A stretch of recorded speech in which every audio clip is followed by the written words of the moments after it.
datës së skadencës. Pra, bie drejt për drejt tek ai tregtari fundor. Por, unë e thash, duhet që edhe qytetarët të jenë, le themi, pak më kontrollues për produktet që blenë. Pra, nuk duhet të jenë neglizhent, sepse në shumë raste janë thjesht neglizhent, marrin produktet, pagojnë lek dhe nuk i kushtojnë shumë rëndësi, le themi, datave të skadencës, aq më tepër. Shpesh herë bën edhe le të themi marrin produkte edhe kur është i mykur aty nuk e vënë re. Se kemi edhe raste kur duket edhe me sy të lirë nëse një produkt është me probleme. Le qartë, Azmer, pse po rritet përdorimi i qumshit me vaj palme dhe sa i rrezikshëm është kjo për shëndetin e konsumatorëve? Normalisht vaji palmës përdoret në disa produkte, por në rastin fjalë në Shqipëri është zbuluar rreth 2.6 milion litra qumësh, mos gaboj që kanë hyrë le të themi me përbërje me vaj palme, por problemi është që një pjesë e mirë e kësaj sasie të qumshit në ambalazh nuk e kishte të shkruar. Pra, ajo që thatë ju me drejt më herët që duhet që çdo produkt jetë në etiket. Pra nuk ishte vaj palmës. Pra, zotëri ti po tregton qumësh me vaj palme, por nuk e ke të shkruar. Pse nuk e ke të shkruar? Pra, këtu ka një problematik tjetër. Pra, që ka dhe një abuzim me pjesën e etiketave, ka mashtrim. Pra, qytetari vetë blen për fëmijën për qumësh, por në fakt çfarë blen? Blen një përzierje që ka më shumë përbërës vaj palme se sa qumësh. Dhe duke u përdorur këto për një kohë jashtëzakonisht gjatë, mund të shkaktojnë dëme në organizmin e njeriu. Azmer, si mund të rritet ndërgjegjësimi i qytetarëve në lidhje me rrezikun që ka qumshi me përmbajtjen e vajit palmës? Pra domethënë ai kanë bërë autoritetet këshilluese ose autoritetet e shëndetit publik, ose qoftë dhe mediat e tyre punën e saktë, në mënyrë qytetarët ta ditë çfarë zgjedh dhe zgjedhja e tij çfarë shkakton. Tu të ne fatkeqësisht reagim nga institucione ka vetëm kur përballen me faktin e kryer. Pra kur nxirret në media. Unë ju siguroj që nëse nuk do ishte nxjerrë në media që qumshi po shitet me vaj palme dhe mishi pulës me salmonel, unë ju garantoj që do ishin akoma raftet e supermarketeve plot me këto produkte dhe drejtori AKU-s që u pushua nga puna në Tiranë do ishte prap drejtor dhe kjo do kishte kaluar si shumë gjëra të tjera që ne nuk i dim në momentin që nuk bëhen publike. Pra vetëm fal denoncimit të mediave, këto produkte, le themi, kanë filluar të hiqen nga tregu, sepse po tjetë për institucionet.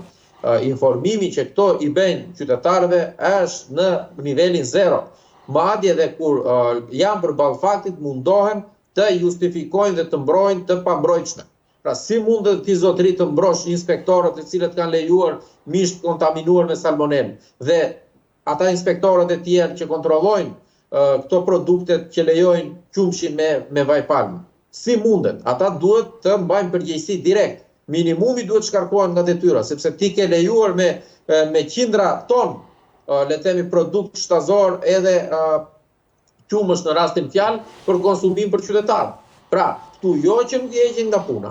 Pra, bëjnë thjesht pezullim, pra heqin një javë, 2 javë sa të harrohet kjo çështje dhe e rikthejnë përsëri në detyrë. Por këtu duhet mbajnë edhe përgjegjësi penale. Pra, duhet ketë edhe inforcim edhe të ligjeve në këtë rast. Sepse nëse nuk ka përgjegjësi penale, këtu do vazhdohet në të lloj forme. Ne sot nuk e dim i nderuar kush është përgjegjës të paktën në Tiranë për sigurinë ushqimore, për qumshin, për mishin. Pra nuk e dim një emër. Pra më e rregulluar kjo ka qenë në kohën e Zogut se sa sot. Të paktën në atë kohë dihesh një person pra që kontrollonte mishin është filani. Dhe nëse ndodhte që kishte një problematik që të helmoheshin qytetarët dhe të ishte produkti, ai person bante edhe përgjegjësi penale. Madje un kam edhe një apel zoti Gubi edhe për sa i përket qytetarëve. Duhet që qytetarët të ndërgjegjësohen, pra qumshi me vaj palme, mishi pulës me salmonel, manderinat me pesticide, lule shtrydhet me pesticide kryesisht importit. Dhe qytetarët nuk reagojnë, mua kjo po më shqetëson më tepër. Pra çfarë duhet ndodhi më shumë, le të themi në vendin ton, që ne të reagojmë. Pra, blen bukën e kemi ngjyrus, shportën bazë të ushqimeve me probleme.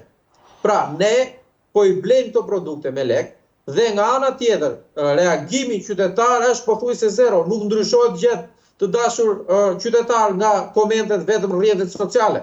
Pra shikojmë një revoltim të theksuar të qytetarëve në Instagram, Facebook e me radhë, por në realitet për të dalë për protesta apo për të bërë presion institucioneve, por edhe qeverisë në vetvete, është pothuajse le të themi presioni në nivelin zero. Pra, këtu tani ka diçka që nuk shkon. E qartë.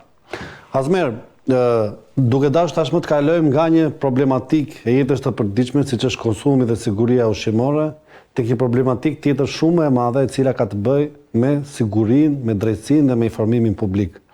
Gjatë seancës së zhvilluar në gjykatën kushtetuese dhe në diskutimin që kishte prokurori Bledian Maksuti, ndjes për emrin, dhe Olta Dado me kryetaren e gjykatës, Olta Zaçen, u bëj ditur që gazetarët, dhe këtu i referohen çështjes së Elton Qynos, i cili është dënetim, kur publikojnë materialet që janë me natyrë sekrete, duhet të marrin leje nga SPAK-u.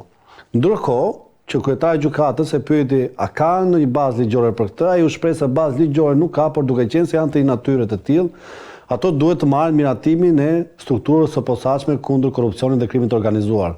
E shikon këtë si një cënim i investigimit i fjalës lirë të medias, dhe a mendon që kjo lloj procedure, e cila nuk ka bazë ligjore, bën SPAK-un si thua kryeredaktorin e çdo lajmi?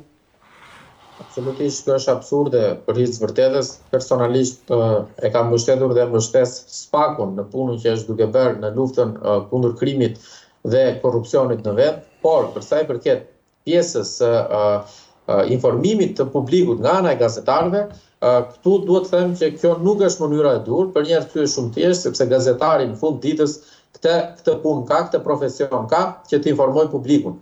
Për sa i përket rrjedhjes së informacioneve, pastaj kjo është le të themi pa aftësi edhe SPAK-ut, pra që i rrjedhin informacionet dhe dalin në media dhe informohet publiku. Pra nuk mundet SPAK-u të thotë që shiko për këtë dosje ti merr edhe informo publikun, për këtë dosjen tjetër jo. Pra, kjo i bie pastaj është censur. Kjo i bie që ai prokurori ose kryeprokurori i SPAK-ut, përveç se bën rolin e prokurorit, po ka edhe rolin, le të themi, të një redaktori që vendos cili lajm të shfaqet publik dhe cili jo. Jo, absolutisht. Pra nuk mund të kemi dy standarde. Unë e di që ka çështje dhe dosje që janë sensitive për publikun, por nëse një person ka kryer krim dhe është hetim nga struktura e posaçme, duhet patjetër që publiku të informohet. Pra jo disa të informohen për disa çështje dhe disa jo. Absolutisht, le të themi, unë jam kundër kësaj. Pra, nëse një informacion shkon te gazetari, qoftë në rrugë zyrtare ose jo, absolutisht gazetari ka detyrë ta publikojë dhe të informojë publikun, se nëse nuk e bën këtë, i bie pastaj është thjesht, le të themi, një gjobvenës i radhës, i cili bën pazare me informacionet për të dëmtuar një palë ose për të favorizuar një palë tjetër që e ka çështjen, le të themi, në shqyrtim nga SPAK-u.